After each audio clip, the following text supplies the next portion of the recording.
What is up, YouTube? Welcome back to the channel. Today's video, we are going to be covering why I switched away from Hamskea. And we're going to be talking about this little guy. The AAE Prophecy QD. So, without further ado, let's dive right into this. All right, as mentioned in the intro, I did in fact switch from probably the most fan favorite rest on the market, the Hamskea Epsilon, over to the AAE Prophecy QD. And a couple of reasons for that. I've never had a failure with a Hamskea. Hamskeas have performed phenomenal over the last few years for me. However, I do have a few gripes with them, mainly around how the rest operates for the high price point that they come with. My biggest and main concern is the micro adjust. The micro adjust on Hamskeas, it's just so hit and miss. A lot of times, especially with left and right movements, when I go to crack that rest loose, what happens is I crack it loose and then I'll do 2 clicks and then I'll tighten it back down and I'll look at the hash marks and that rest hasn't moved at all. And for me, that's just really annoying because then I end up having to crack it loose again, do 2 more clicks, and then I tighten it down and now it's gone too far. So then it's a constant back and forth of crack it loose, do a couple clicks, tighten it down, crack it loose, do a couple clicks, tighten it down until I get it where I need it sitting. Once the rest is set up and your bow is tuned, it's not an issue, but getting to that point is kind of frustrating, in my opinion. Number 2, they're screws. The screws on Hamskeas are notorious for rounding out. They're just, I mean, there's a lot of rests that have screw issues, but it just seems like Hamskeas, it's all the time that I usually replace my screws on my Hamskeas once a year, whether they need it or not, just because they do just kind of slightly round out when you're going through the tuning process. And it's just, for the price of the rest, I don't feel that I should run into those problems. And then thirdly is the football clip. I know that there's multiple different ways to tie in a rest and the drop cord in particular. The football clip just tends to be the most common, and that's what I used. I ended up going to just gluing in that little hex nut on the back side so that as I adjusted the football clip, I didn't have to worry about the whole thing falling apart. And that seemed to work really, really good for me. And I was also able to get it a lot tighter without it rounding out that plastic. So if you guys are avid Hamskea users, I would definitely recommend, and you use the football clip, I would definitely recommend gluing in that hex nut on the back side of the plastic football clip. But other than that, the rest performed flawless, and I'm by no way saying that it's not a high quality rest. It definitely is. However, this prophecy that we're going to talk about right now, it just is a step above, in my opinion, when it comes to the craftsmanship, the adjustability, and the consistency shot to shot. So what I have mostly experienced with this prophecy so far is, one, it does sit closer to the shelf, which gives me a wider range for torque tuning than the Hamskea does. The Hamskeas tend to sit a little bit further back, and if you do need to push that rest forward to properly torque tune your bow, it makes it very, very difficult to do so because it just can't go any further. So you're just kind of stuck with okay torque tune instead of a correct torque tune, which you can get out of the AAE Prophecy QD.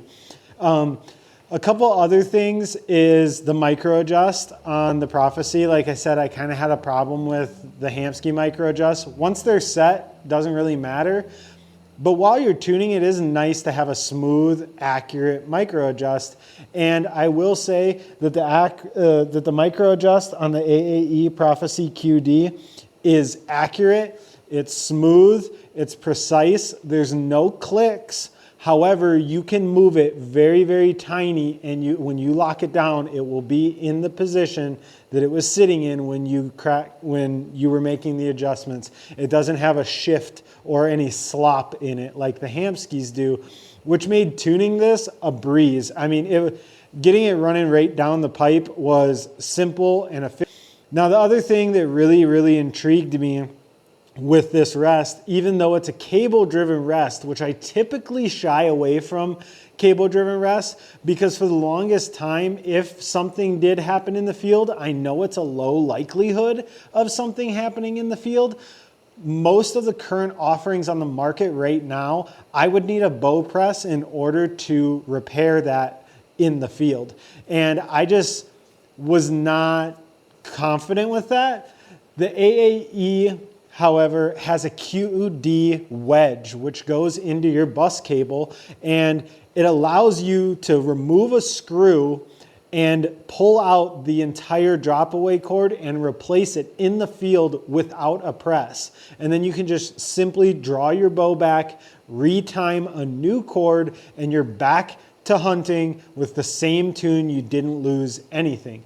Now, on that note, when we're going into the mechanics of the rest itself, one of the massive things that I find so far to be a leading cause of it being so consistent is twofold: the launcher arm and the trigger mechanism. The trigger mechanism is a proprietary trigger mechanism. I'm not 100% sure how it works internally. However, what I can tell you is that there is a very, very slight delay from the time that you shoot. I want to say they call it a nanosecond delay from the time that your release fires to when that rest starts to drop down. So what that's going to do is that's going to give you more support than a standard cable-driven rest would typically give you.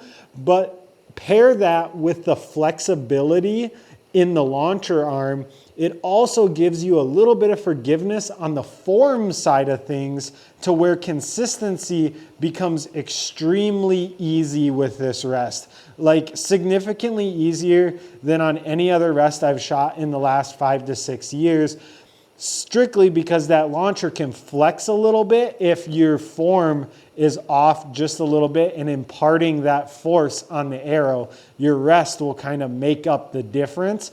And with that launcher arm, which has been phenomenal when I've been shooting it through paper. I mean, every single shot is an exact replica of the shot before it, even on the shots that I make a slight error. I know I'm human, I make errors too, but when I make an error with this rest compared to the Hamsky on the same exact bow with the same exact tune, I'm seeing less variance in my paper tears with the Prophecy QD than I am with my Hamsky Epsilon. So for me, when it comes to being a bow hunter and being in awkward situations, I want the most forgiveness and consistency shot to shot, and this rest is offering that for me right now. So with that being said, we're going to go into the last and final thing that that was a deciding factor for me in picking up this rest, and that is the quick disconnect block. So on this rest, it's offered in 2 models. There is a standard mount and the quick disconnect mount. The quick disconnect mount is $309 and the standard mount is $250. Both of these are now offered on my website, as well as I am an AAE dealer. However, the QD comes with a male-sided block that will mount to your riser. And that male block, there's 2 options. There's a double screw one, and then there's a single screw one. On the single screw version, it has a level in it so that you can make sure that that QD block is always level. And then your rest will actually marry to that male part and lock into place into 6 different slots so that you can torque tune your bow and know that it's level all the way through. The other thing that really intrigued me about this is that if I put QD blocks and QD wedges on all my bows, I can use the same rest and swap it bow to bow to bow and not lose my tune. or I can have a limb-driven QD from AAE, the Pro Drop, on one bow, and I can have my Prophecy on the other. And if I go on a hunting trip, I can throw that that Pro Drop into my bag, and if something were to happen to my Prophecy on the hunt, I can pop it off, pop my Pro Drop on, and be ready to rock without having to worry if my tune is the same or not. I don't foresee anything happening to this rest. It is very durably built and high quality as well. You can just feel it in the construction. However, I will likely get a secondary launcher arm just to keep in my bag, just to have one. However, I don't expect myself to need it.